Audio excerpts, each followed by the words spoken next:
nós somos parte de uma geração que é herdeira de uma luta muito intensa que nós fizemos nesse país, por aumento salarial, para combater a carestia e também para derrubar um governo de ditadura militar. Então nós também lutamos para ter o direito de voto, não é isso? Não sei qual ano cada um aqui votou pela primeira vez, mas eu tive muito orgulho de votar antes dos 18 anos, em 89, por Lula, né? Isso era parte da nossa luta, né? O problema é que o PT transformou isso no único caminho para resolver os problemas dos trabalhadores. E a história mostrou que não são as eleições que vão resolver o problema dos trabalhadores. O direito de votar é uma conquista na nossa luta. Agora, é uma enganação e é grave você tentar iludir os trabalhadores, que é simplesmente você votando num vereador, num deputado, num governador ou no presidente da República, que você vai resolver os problemas dos trabalhadores. Porque essa estrutura do Estado, ela foi feita para atender os interesses daqueles que dominam economicamente a sociedade. Ou seja, aqueles capitalistas que nos exploram. Então, de tempos em tempos, vai trocar o gerente da máquina.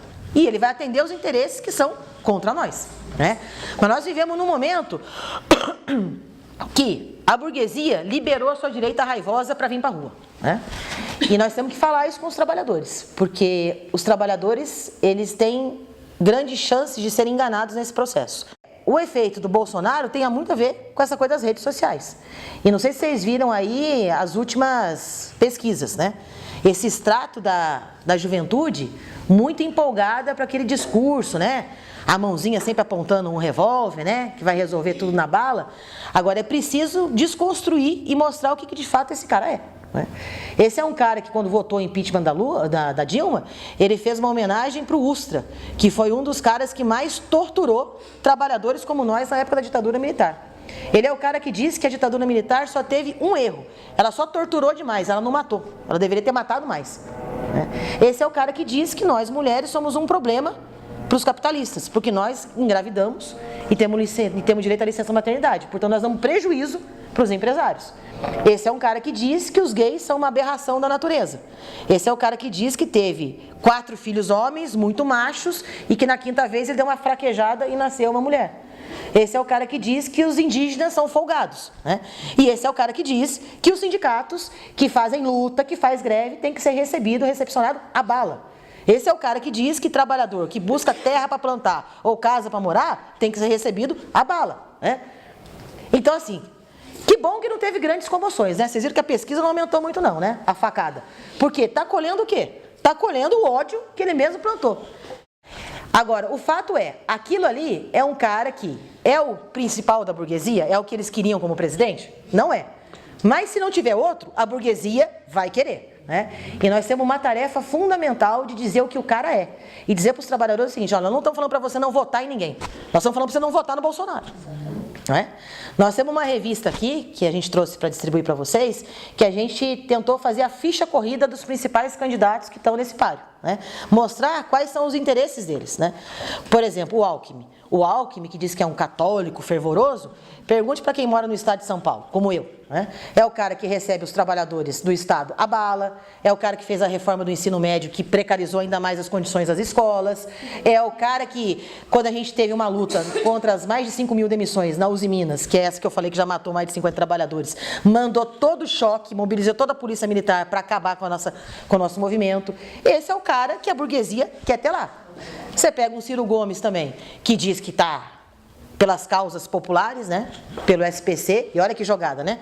Nossa, adorei. Oxi, né? Não venham dizer que vocês também não estão endividados. Não tem um nosso que não esteja endividado, não é isso? Porque se esse governo do PT deu uma coisa boa para nós, né? Que o Lula falava assim: não, agora não existe mais classe trabalhadora, agora nós somos toda classe média. Por que isso aí é classe média? Porque agora você tem um cartão de crédito e você tem uma desgraça que chama consignado, não é isso? Agora você não pode nem escolher em quem você dá o calote, porque agora vai direto na sua folha, não é isso? Porque quando não tinha isso, você faz, bom, esse mês eu vou pagar a água e a luz, aquela prestação eu não vou pagar, né? O outro mês eu junto o dinheirinho e pago aquela prestação. Com essa desgraça do consignado, acabou. é todo mês o teu salário, e na tua rescisão trabalhista, se você estava com alguma dívida com o banco, ele vai engolir parte da tua rescisão trabalhista. Então, assim, ser classe média para o governo PT foi, assim, garantir o direito da classe trabalhadora de se endividar. E o Ciro pegou essa, né, e falou que vai livrar todos nós do SPC, não é isso? Para a gente poder depois consumir mais. Mas então ali nessa revista tem a ficha corrida dos candidatos que estão bombando nas pesquisas aí, bombando tudo pareado, né? Então nós entendemos que, qual que é a nossa tarefa?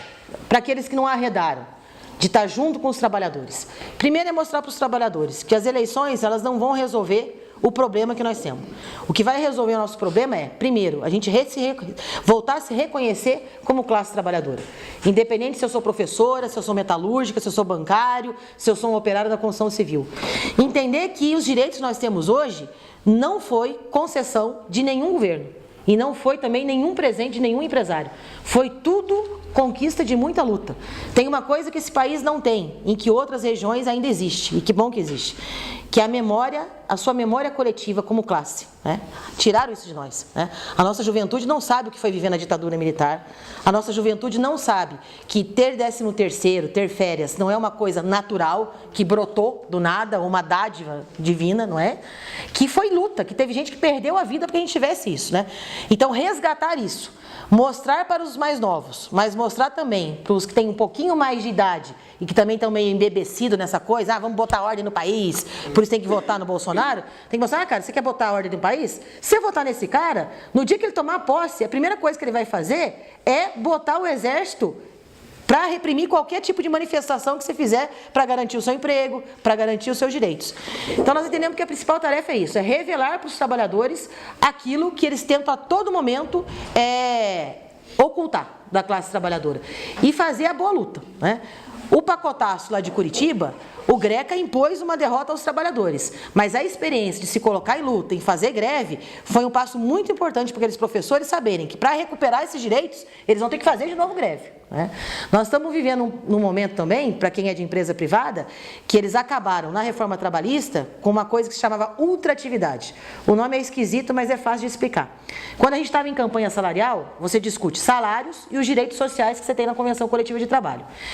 Antes da reforma trabalhista, se você não chegasse a um acordo salarial, os empresários não podiam mexer em nenhum direito social que você já tinha no seu acordo coletivo de trabalho. Com o fim da ultratividade, agora acaba isso. Então, a cada campanha salarial, se a gente não fecha o acordo, fica em aberto, então os patrões podem ameaçar de tirar aqueles direitos. Nós temos uma experiência muito importante dentro da Intersindical com os metalúrgicos lá do estado de São Paulo, Campinas, Limeira, e com os TEJs de Blumenau, aqui em Santa Catarina. Com os metalúrgicos, nós temos uma cláusula que impede os empresários de demitir qualquer trabalhador que foi vítima de uma doença provocada pelo trabalho e que tenha deixado uma sequela permanente. Por exemplo, tive um problema na coluna e foi provocado pelo meu trabalho. Se isso me deixou uma sequela, o empresário não pode me demitir até a aposentadoria. Então, pensa o que é isso para um patrão. Bom, estraguei essa daqui, boto essa na rua e vou contratar outra saudável para estragar também e depois demitir. Com essa cláusula, eles não podem demitir. Então, pensa, desde o ano passado, eles querem arrancar essa cláusula. E nós falamos, nem a pau, não vai arrancar. Então, não tem convenção assinada. Eles poderiam já ter mexido? Poderiam, mas não mexeram por quê? Porque tem resistência dos trabalhadores para que a cláusula se mantenha, né? Não tem greve ainda, mas tem vários processos de mobilização, que nós vamos ter que chegar no processo de greve na categoria. E dos TEJs de Blumenau, uma cláusula muito importante também. Liberou geral a terceirização agora, não é? Só que na convenção coletiva dos TEJs de Blumenau, existe uma cláusula que impede os empresários de terceirizar a produção. Então pensa, eles olham para o redor, todo o setor de fiação e tecelagem já pode terceirizar, e em Blumenau, que é a maior concentração que eles têm de indústrias têxteis, lá não pode terceirizar, né? Então nós estamos saindo de uma campanha de 2017, entrando numa campanha salarial de 2018, sem convenção coletiva assinada, mas os patrões não terceirizaram absolutamente nada ainda, porque tem resistência dos trabalhadores junto com o sindicato. Dei 2 exemplos de 2 categorias. Mas isso é muito pouco. É pequenino ainda. Mas isso é o que nos dá força para mostrar que é na resistência que a gente consegue avançar na nossa luta geral. Para mostrar para o conjunto dos trabalhadores que não tem outra saída. Ou a gente se mexe, ou a gente vai se lascar mais ainda.